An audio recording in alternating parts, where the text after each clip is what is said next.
Yo, what is up, y'all? It's Cone back here again tonight with another episode of After the Buzzer, the show where I recap the NBA games from the night. As you can probably tell, in a different setup, I'm home for spring break, so the setup will be like this for kind of a week.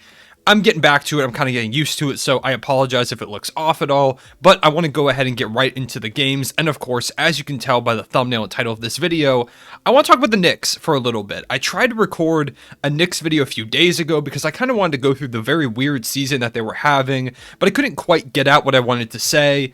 And then I feel like this game tonight kind of illustrated most of the points I want to make in that video anyways. So let's talk about this Suns-Knicks game. The Suns winning 115 to 114 at the buzzer from a Cam Johnson three. Cam Johnson was absolutely unconscious tonight. He dropped 38 points with 2 rebounds. He was shooting lights out from 3. He was doing everything. He could not be stopped in this game. You also had a pretty good game from Mikal Bridges with 26 and 4, 17 and 16 assists from Cam Payne, 14 points from Jay Crowder, including a huge 3 right at the end. It was just a big team win for a Suns team that is so deep and is just able to still win games that really matter in the end without Chris Paul or Devin Booker, their 2 top players. It's pretty impressive the way that they kind of just plug guys in and play. DeAndre Ayton was really disappointing in this one with only 8 points and 3 rebounds. He's got to be better for them going down the stretch, especially in the absence of these 2 guys. He'll figure it out.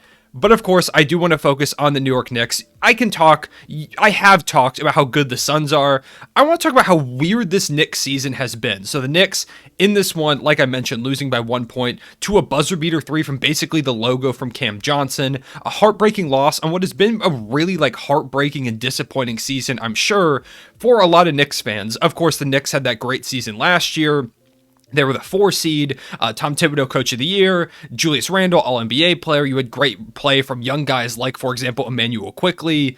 And then this season, it's kind of just all disappeared. Julius Randle has not been the player he was last season. And even when he has been, it hasn't been for long stretches. And he keeps having these moments like tonight where he overreacted to something, shoved Cam Johnson, which not only fired up Cam Johnson to go crazy and drop over 20 points in the fourth quarter, but it got him ejected in a game where he was playing really well. He had 25, 7, and 4 in just 28 minutes of action before getting ejected. And his ejection, it probably cost them this game. The way Julius Randle was playing, if he continued to play like that for the rest of the game, they probably win this one pretty convincingly. So he probably cost them the game there. So there have been moments like that. There are moments where he looks disengaged, like he's kind of out of it, like he's upset about certain things. And yeah, I would be upset too if I wasn't playing as well as I did last season, but he's supposed to be like the leader of this team. He's supposed to be this team's best player coming off of an All-NBA appearance, and he's not only disappointed in that respect, but he's not been the leader that they need. His body language sucks, and so it's been a really down year for not just Julius Randle as a player, but in terms of looking at him as a future guy. There are plenty of Knicks fans that want Julius Randle gone, and I can't really say I blame them with the way that he's kind of disappointed this season in multiple ways. You also have the situation of a lot of the veterans playing over some of the young guys. Finally, Tom Thibodeau has kind of switched that up a little bit and is playing the young guys more, but even still, some of the veterans are playing way too many minutes. Alec Burks does not need to play 35 minutes. I understand he's been solid this season, but when you look at the Knicks record, the fact that they are 25 and 38, 13 games under 500, they are not even going to get close to sniffing the play-in. So right now, you need to focus on playing your young guys. Give more minutes to those young guys like Miles McBride, who only played 8 minutes in this one. Jericho Sims, who has been really solid, only played 11 minutes. Cam Reddish, who was decent in his 14 minutes, only got 14 minutes. Emmanuel Quickley, thankfully, got 27 minutes, and he should be getting more, because even though the fact that he's hit kind of this sophomore wall, you're supposed to give him this time to work that out. And Tom Thibodeau, instead, despite this being a super disappointing season, has continued to play the veterans. He's continued to say stuff like, oh, you've got to earn your minutes, but doesn't also give players the chance to earn those minutes. It's been very, very confusing. There have been some bright spots on the year for the New York Knicks with Emmanuel Quickley having a couple games here and there. RJ Barrett, as of recently, has had a great stretch. Tonight, he was not good. He had 20 points, but it was on super inefficient shooting. He did play 44 minutes, and he has been kind of carrying this team offensively, so he was bound for kind of an off game eventually. Mitchell Robinson, I believe, had 9 offensive rebounds in this game, 17 and 15 on the night, including a clutch putback bucket that helped the Knicks go up in this one pretty late before, of course, Cam Johnson ends up winning it at the buzzer. So there have been a couple bright spots here and there, but the Knicks kind of feel like a team without a direction this late in the season. Like, they're still playing these veterans a ton of minutes. You see Fournier playing 36 minutes, and I know you signed him for a ton of money. You've got to play him.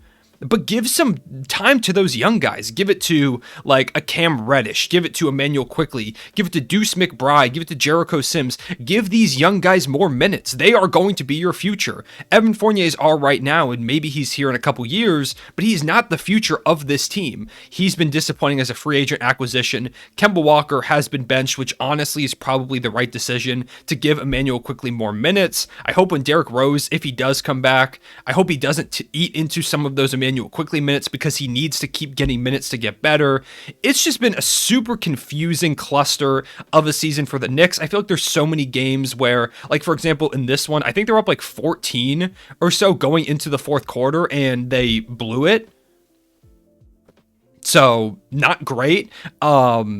It feels like it has been such a disappointing season for the New York Knicks. I mean, it honestly might be what they need because I don't think the core that they had last season and coming into this year, at least not yet, is capable of winning a championship. They do need another piece or two, and maybe this is the tank season that gets them like a Jaden Ivey or something like that helps propel them forward. It's just been a super weird season, and I kind of wanted to talk about how weird it's been with going from what was a overachieving season last year to probably underachieving this year when you look at the talent on the roster, to Tom Thibodeau. A lot of Knicks fans want him fired. He refuses to play the young guys at times. He makes these weird adjustments that don't need to be made. They've completely lost their defensive identity as well. They went from this like super like gritty defensive team to like a very mediocre defensive team in one offseason. It's just been super weird. And so I kind of just wanted to talk about it. I thought this would be a good example because this is one of those games where they blew a lead. They played veterans a ton of minutes, weird adjustments, classic Tom Thibodeau playing his starters. He played RJ Barrett 44 minutes. And I know you want it like, I'm not complaining about the young guys getting run for the Knicks. I think that's what they should do. But like 44 minutes in this regular season game is kind of insane. It's also like very vintage Tom Thibodeau, so I'm not necessarily surprised. If you are a Knicks fan, let me know what you think about the team so far this season in the comment section below. I'm also just curious, like outside fans, what do you think about the Knicks? What should they do going forward? For the rest of the season, I really think they should just focus on the young guys. Of course, you're still going to play Fournier. You're still going to play Julius Randle amongst the other vets, Alec Burks, but focus on playing like Quickly, Reddish, RJ Barrett. These guys are going to be your future, so play them more. You're not going to even make the playoffs. Focus on a rebuild now. We'll see what happens. The Knicks they've just been having one of the weirdest seasons I've ever seen, and I just want to talk about it. Moving on from that game, of course, I do want to cover the Thunder game. I'll go over it quickly because the Thunder did end up losing by 37 points. It was pretty close, though, for a good bit of this game, at least the first half of it, and even a little bit into the third quarter. But really, in the fourth quarter is where it got super out of hand. Shea continues his kind of reign of terror. He's been a monster, averaging around 33.4 points per game since the All-Star break. I'm going to make a video talking about Shea pretty soon, so be on the lookout for that.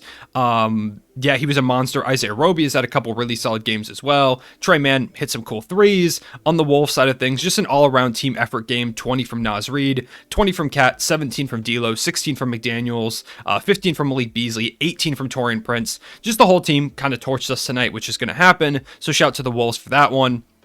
Beyond that game, I want to talk about the Sixers and Cavs as well. This was an interesting one because the Cavs started out like ridiculous. I think they made like their first 8 or 9 shots in this one. This one I didn't get to watch a ton of. I was more so listening because I was driving back from college today. So I didn't get to see all of this one. But from what I was listening to on kind of like the broadcast hooked up to my phone, the Cavs could not miss. They were kind of just like walking into the paint, it seemed like. And despite that, the Sixers come out with a win, 125-119. It felt like it was not going to be the Sixers' night. The Cavs were up by like 20, I believe, at one point in this game. They scored 43 in the first quarter. Joel Embiid only had 22 points. And these like are the games that before you bring in a guy like James Harden, the Sixers 100% lose this game.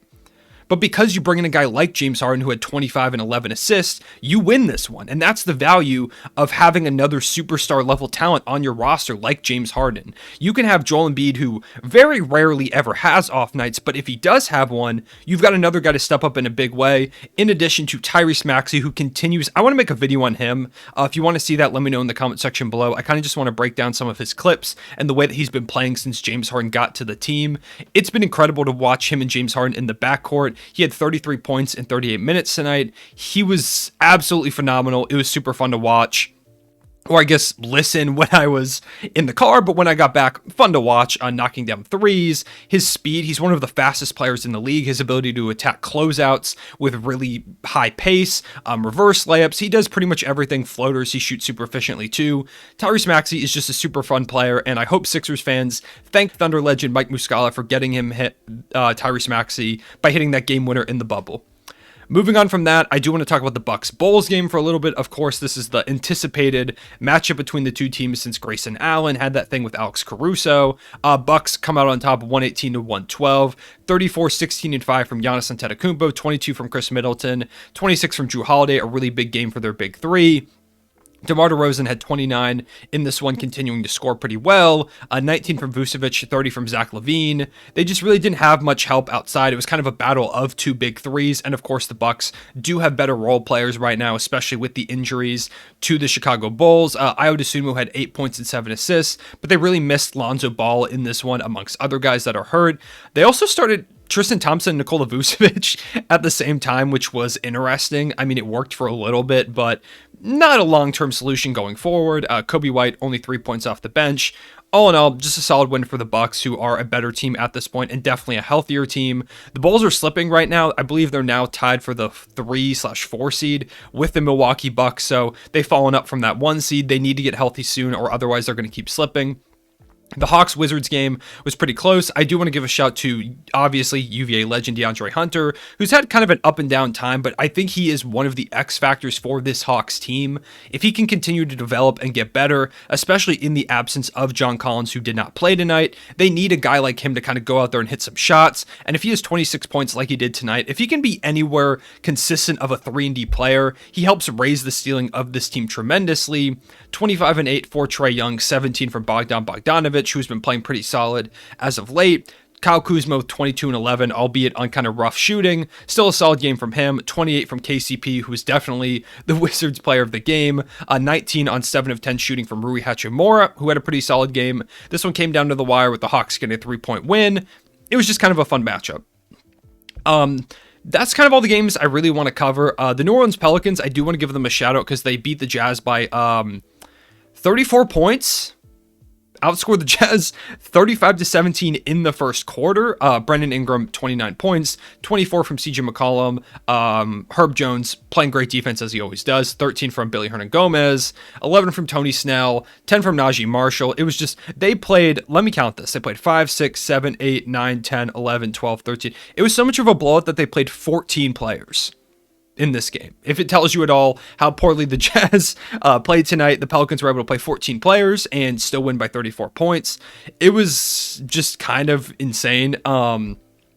I just really want to see Zion back with this Pelicans team because I love this roster that they have right now. And I think with Zion on the team, they could be a really fun team to watch in a first-round playoff series against one of those top squads like the Warriors or the Suns. We'll see if he's able to come back or if the Pelicans are able to make that push to the play-in. But the Lakers need to be careful because the Pelicans are right there, like right behind them. Like they could take them over in the play-in pretty soon. So they need to be on the lookout. And finally, the Denver Nuggets getting a win over the Houston Rockets, which is no big deal, but they did it without Nikola Jokic, and in particular, in a revenge game for DeMarcus Cousins. He went crazy. He had 31 points, 9 rebounds, 4 assists, so I just want to give him a shout out as I wrap up this video. So, those are my thoughts on the games today. I appreciate y'all watching. Let me know what your favorite moment was from the games today in the comment section below. What's your takeaways from all the games that were played today, whether it's the ones I talked about or even the ones I didn't. I appreciate y'all watching. I will see you all later. Real One, say it back.